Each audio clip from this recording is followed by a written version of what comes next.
Your musical arrangement's probably the most important thing for you to get right in your productions. And today we're going to try to break down how to arrange. Now, I almost decided not to make this video because arranging really is an art and kind of a feeling, but I think I can look into one of the sessions that I did or I'm currently working on and break it down and kind of go layer by layer and show you what I'm thinking to make a good arrangement. Now, I'm not the end all be all when it comes to music arrangement. There's lots of ways to do this. You may not like the way that I arrange music. You may not like my songs, but I think that breaking this down will kind of help to give you a little bit more of a framework and a way to think about how to move forward with your arrangements, because your arrangements will make or break your home recordings. That is for sure. So I'm glad you're here. This is going to be fun. We're going to see what happens, and bottoms up. Let's do this. All right, so before we jump into this, if you want to support this channel, there's 3 great ways for you to do that. You can either just like, subscribe, leave me a comment below.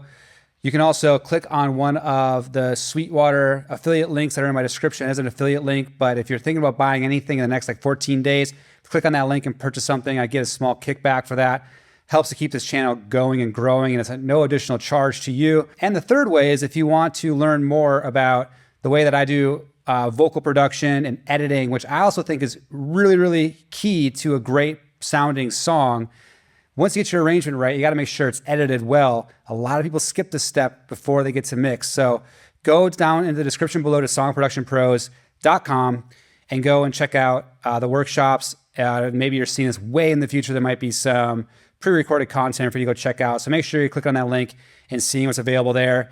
I used to work with a Grammy-nominated engineer doing a lot of editing, and editing to me really is the secret sauce next to arranging, which we're going to talk about right now. All right, so I got Pro Tools opened up here. This is a rough mix of a song I'm doing called Curious Mind.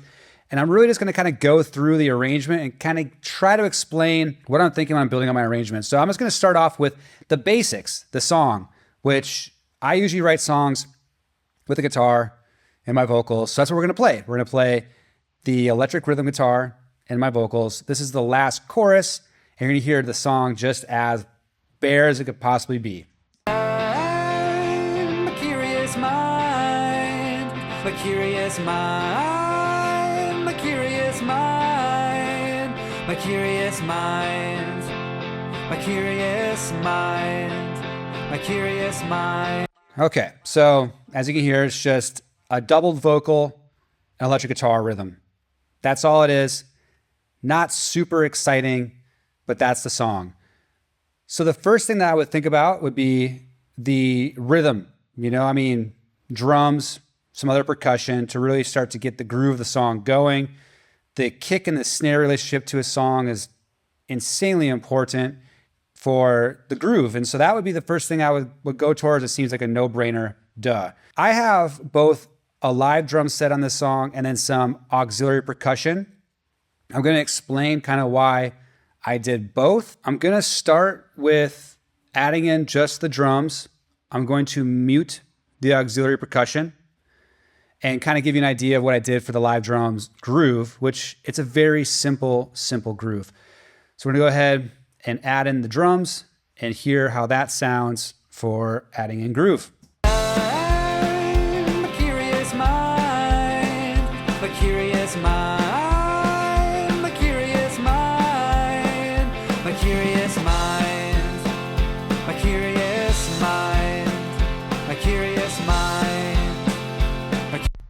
All right, so you can hear it's very much just boom, cat, boom, cat, boom, cat, which gives you that groove, but it's not very exciting. It doesn't really make you really want to move yet. At least to me, it doesn't. It's very just kind of blocky, but I feel like that was needed for this particular song. So that's where I would start to think about how can I accentuate the groove with auxiliary percussion. And in this song, I chose to add in a little bit of snaps, some shakers, a wood block, and some congas. Now, those snaps I added to kind of mainly just accentuate the snare hit, just give a little bit more excitement around the snare. You can do this to layer in it's kind of like layering a sample, but giving just a different type of voice. It sounds like this. I'm a curious mind, a curious mind. And so that already adds kind of like that extra little like fun, like, oh yeah, snap your fingers along, but it's still really blocky. It's still just that boom, cop, boom, cop, boom, cop. So that's where I wanted to add in a little bit of shaker, because this is going to be a little more groove oriented. It's going to add that might be lacking from the cymbals and the drums. So this is what it sounds like when I added in the shaker. There's a little bit of accents in there to kind of make it move just a little bit more.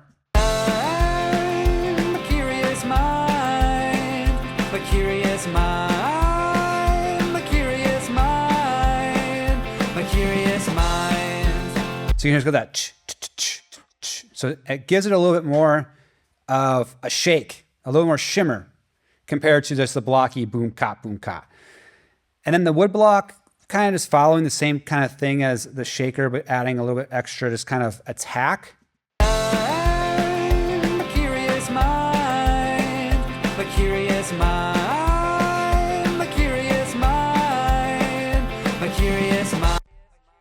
And then the conga is, again, just additional groove.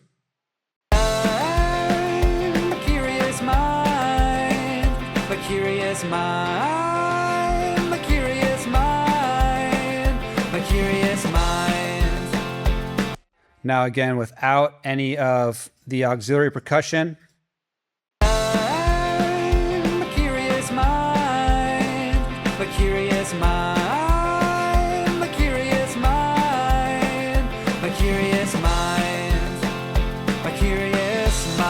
So that right there, the drums, the percussion now, I feel like not just give you that, you know, the kick snare relationship that gives it that dry boom, cop, but now you have a little bit more movement and shimmer and shake with the auxiliary percussion. So that's kind of what I'm thinking there.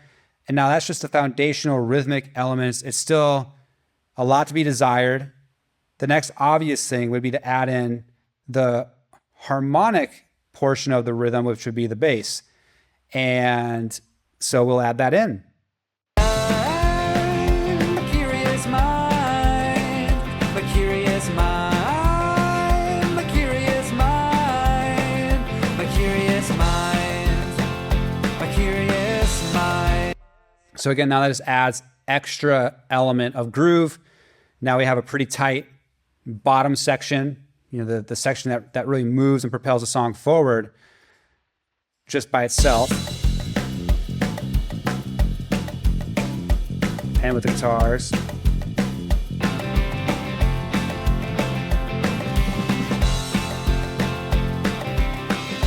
And without it.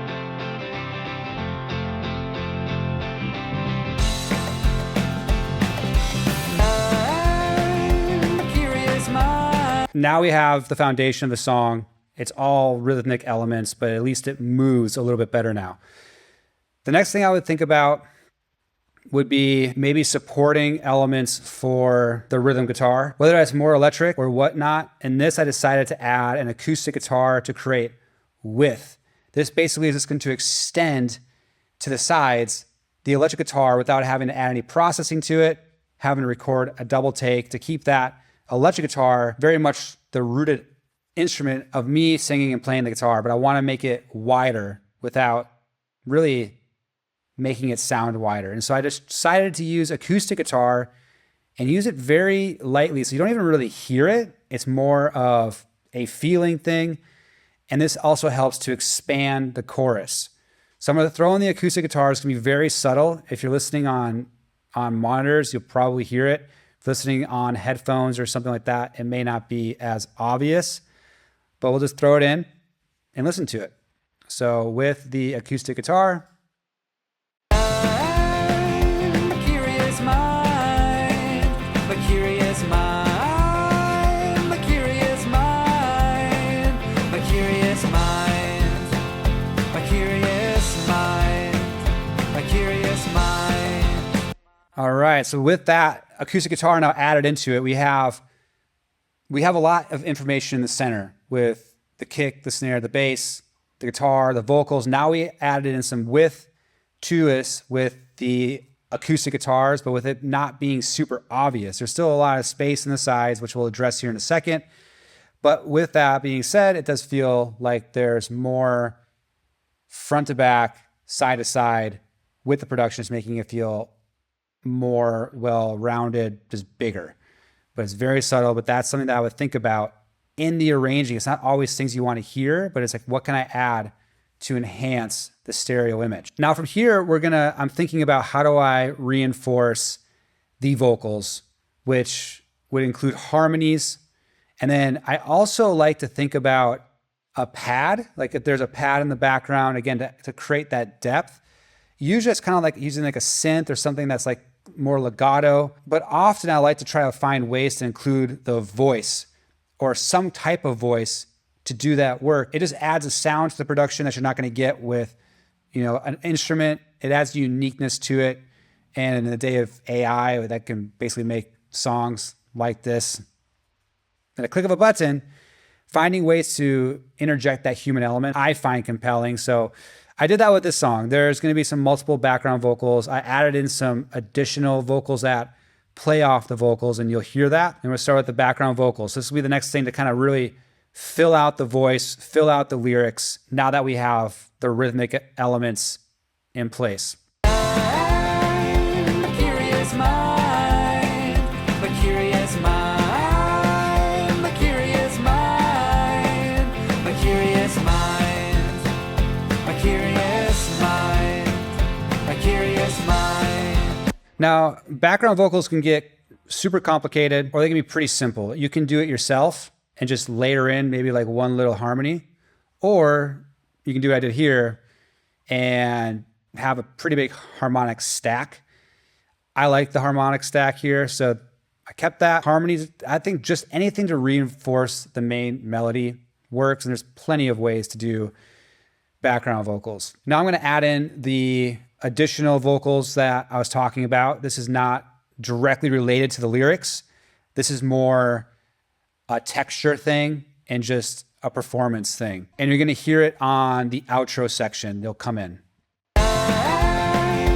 Curious mind, but curious mind, but curious mind, but curious mind, but curious mind, but curious mind, but curious mind, but curious mind. All right, so as you heard, there's a little bop, bop, bop, bop, bop, bop. That's just adding a little bit of reinforcement. It's not a main part, but it just adds an intrigue to the song itself. Now we're really getting into kind of those in-between things that aren't necessarily going to be in the forefront of your arrangement, but they add the layers, they add the texture, they make it more interesting to listen to.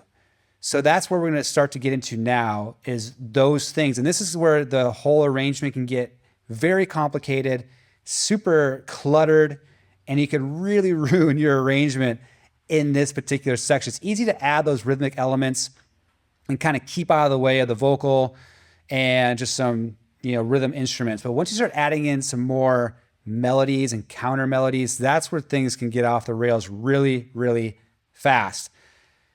So with that said, I'm kind of going to show you what I did here and kind of what I was thinking when I did it. And again, I'm not like consciously being like, okay, here I got to go boop, boop, boop, boop, boop. It's more of a feeling thing. It's a discovery thing, but just I'm listening to this song and going, okay, where are the gaps? Or what could I add to reinforce maybe the main melody, the groove? Maybe it's a production thing. How do I make things more wide, more deep in the stereo field?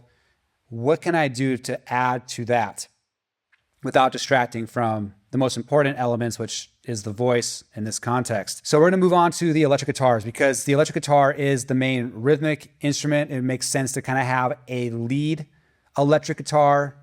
It would just make sense in the arrangement. It wouldn't be weird to the ear to hear another electric guitar somewhere because it's already introduced in the song.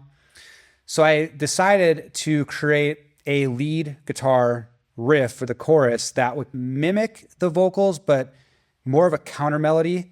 So it's there, but it's not going to distract. Let's listen to what that sounds like.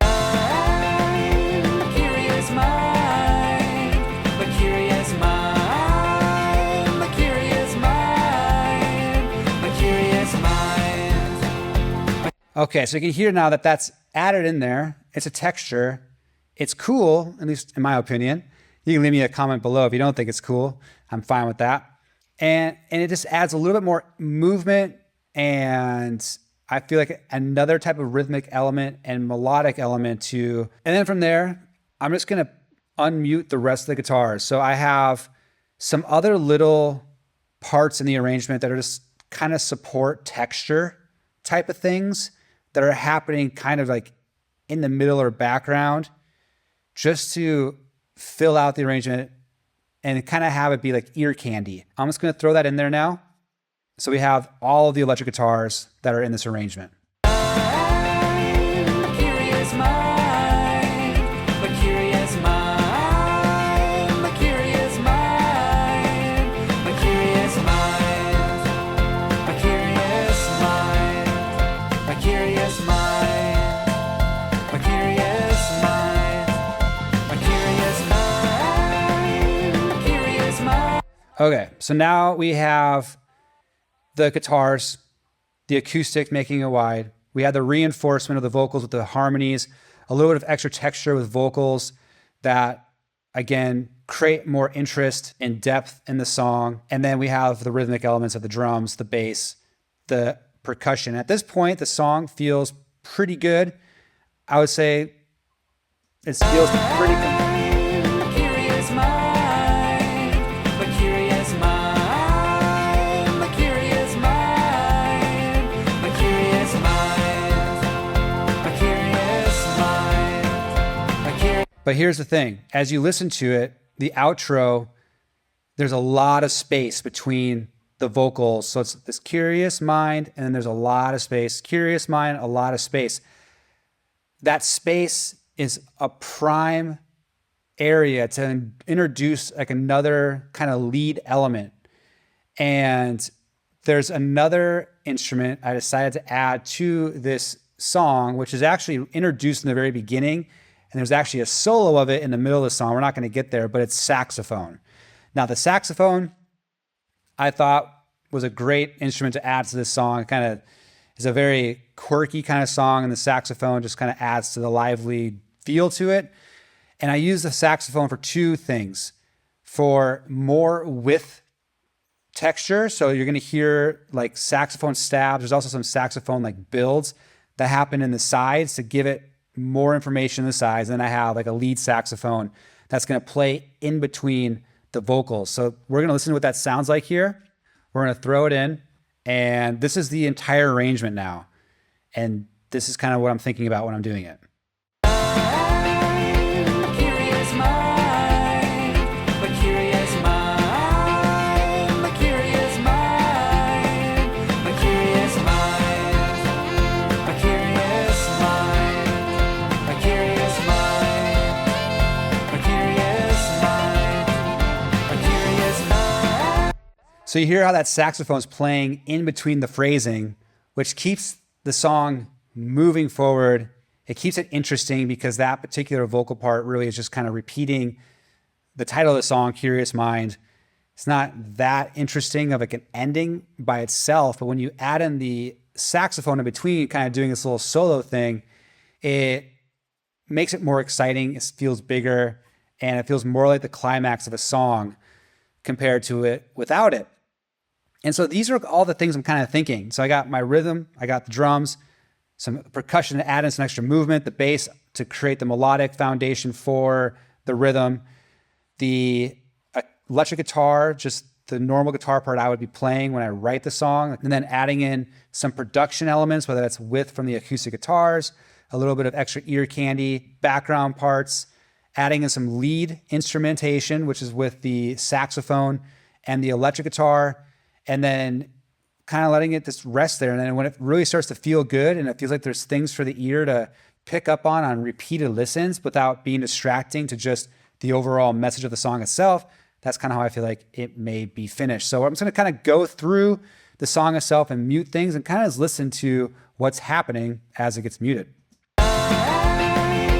Curious mind, a curious mind, a curious mind, a curious mind, a curious mind, a curious mind, a curious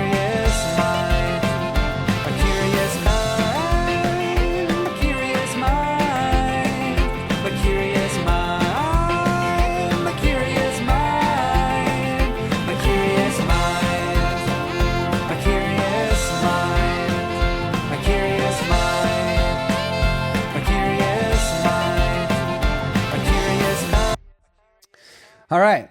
I hope this video was helpful, inspiring. Please let me know in the comments below what you thought. What was a light bulb moment for you? If there's anything that you want cleared up, I can help with that as well. Again, arrangement's kind of hard to teach. Again, it's more feeling, it's experience, it's learning your taste, what you like, what you don't like, what works for the song. But this is really music production. And if you can get your arrangement right, then the rest of the production process is going to be so much easier. You're going to get something at the end that you're proud of, and it's going to be the thing that makes your music stand out, because arrangement really is, if you were to listen to this whole song from front to back, you're using all these elements to build the story of the song. So you want to maybe introduce some little elements here, bring them back in, take them out, but always adding something for the ear to catch on to keep kind of almost like the fishing hook pulling your listener to the end of your song. So I hope that helps. Thanks for watching. See you on the next one.